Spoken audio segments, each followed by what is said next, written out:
नमस्कार मित्रांनो, सुख म्हणजे नक्की काय असते, सिरियलमध्ये काय घडले आपण ते बघणार आहोत. शालिनीला आश्रय बोलतो की तुझ्या बाजूने ग्रह दिशा आहे. हे ऐकता क्षणी शालिनी मोठमोठ्याने हसू लागते. जास्त हसू नको, आनंद व्यक्त करू नको, ही तुझी शेवटची वेळ आहे म्हणून मी तुला माफ केला आहे असा आश्रय बोलतो. मी जे सांगेल ते बिनचूक पते तू जर केलं नाहीस ना तर ही 24 वर्षानंतर आलेली ग्रह दिशा तुझं काही करू शकणार नाही असं तो बोलतो. त्या आणि आदिराजला संपवणारी ही ग्रह दिशा फिरून 24 वर्षांनी आलेला आहे असं बोलतो.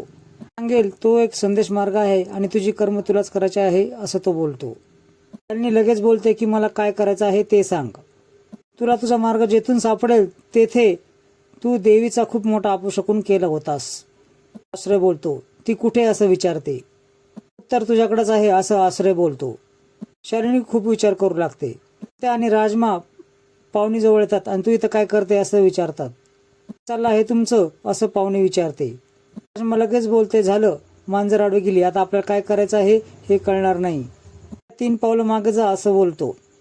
3 काय 300 पावलं जरी पाठीमागे गेले ना तरी या मांजरापासून काहीच होणार नाही असं राजमा बोलते. पाहुणी मांजर कोणाला म्हणलीच ग असं विचारते. त्याच्याच राजमा बोलते मला वाटलं तू हुशार असतील पण तसं काही नाही, हे कन्फर्म झालं असं बोलते. राजमा चांगलीच पाहुणीची विकेट घेते. हा संत्या तर बोका आहे आणि मांजर मी का स्वतःला म्हणून घेण्यासारखी एवढी मूर्ख तर नाहीये एवढं बोलते. त्यानंतर पाहुणी खूप चिडते आणि माझ्या वाढदिवसा दिवशी तू कुठे होतीस ग, तुझ्या जीवलग मैत्रिणीबरोबर कुठे गेली होती असं विचारते. दोघे काही सांगणार नाहीत पण मी हे नक्की शोधून काढेल असे पाहुणी बोलते. सूत सापडले मला, त्यावरून मी स्वर्ग गाठणारच असं पाहुणी बोलते.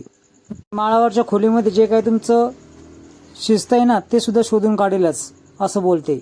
तुझाच डाव होता ना मालकीनबाईला रेस्ट हाऊसवर घाबरवण्याचा, कसा चोर पकडला असं पाहुणी बोलते. अय काय बडबड करतेस ग असं संत्या त्याच्यावर बोलून चिडतो. काय संबंध त्याच्याशी असं तो विचारतो. आणि हे कापडामध्ये गुंडाळून काय घेऊन चालला आहात असं पाहुणी त्या तलवारीला हात लावून बोलते. काही कुठेही घेऊन जाईल असं राजमा बोलते. तुला काय करायचं क असं बोलते. ती पाहुणी खोलून बघते तर त्याच्यामध्ये तलवारीऐवजी बांबू निघतो. तो बांबू मी घरी घेऊन चालू आहे असं संत्या बोलतो. त्याच वेळेस राजमा लगेच बोलते मी म्हणलो ना ही मांजर आहे. त्यावेळेस पाहुणी पुन्हा चिडते आणि सोडणार नाही असं बोलते. रागातच ती तिथून निघून जाते. तर संत्या झाडामागे लपलेली तलवार काढतो. हे ऐनवेळीच भारीच सुचलं असं राजमा त्याचं कौतुक करते. ती काय म्हटली त्याच्यावर लक्ष दिलंस का असं राजमाला विचारतो. त्यानंतर राजमा म्हणते ती माळापर्यंत पोहोचली याचा अर्थ नक्की तिच्या पाठीमागं काहीतरी पुरावा लागला आहे असं वाटतंय. शोधत शोधत ती मार्ग काढणारच असं संत्या बोलतो.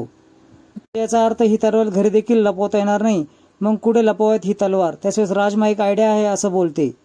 ती तेथून निघून जातात. शालिनीने डोळे मिटलेले असतात. नित्याबरोबरचे सगळे प्रसंग तिला आठवतात. आश्रय बोलतो काय सगळीकडे नित्या दिसते ना, विचारांनी तुला व्यापून टाकला आहे शालिनी असं तो बोलतो. मन एकाग्र कर तरच मार्ग सापडेल असं तो बोलतो. खूप विचार करून ती नारळचा प्रसंग तिला आठवतो. वेळेस दिसलेला प्रसंग तुला तो असं तो बोलतो. मार्गाने तू पुढे जा तुझा मार्ग सापडेल असं आश्रय बोलतो.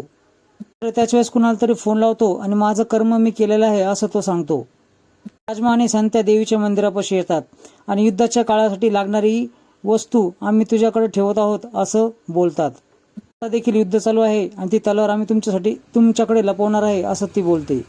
दुष्टांचा संहार करण्यासाठी तिची खूप गरज लागणार आहे असं ती बोलते.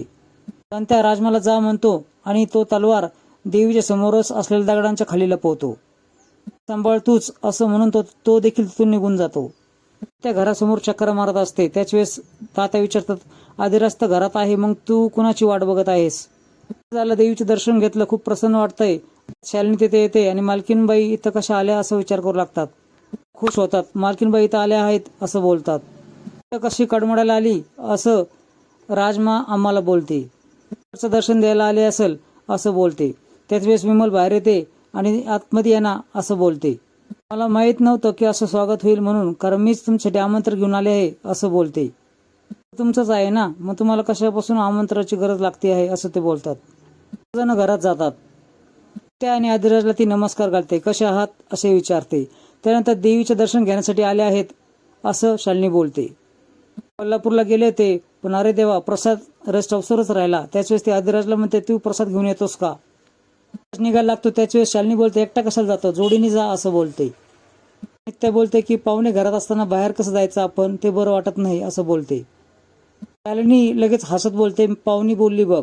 त्याचेच आदिराज बोलतो की हे देखील तुमचंच घर आहे ना, जोडीने जा, देवीचा प्रसाद जोडीने घ्या असं बोलते.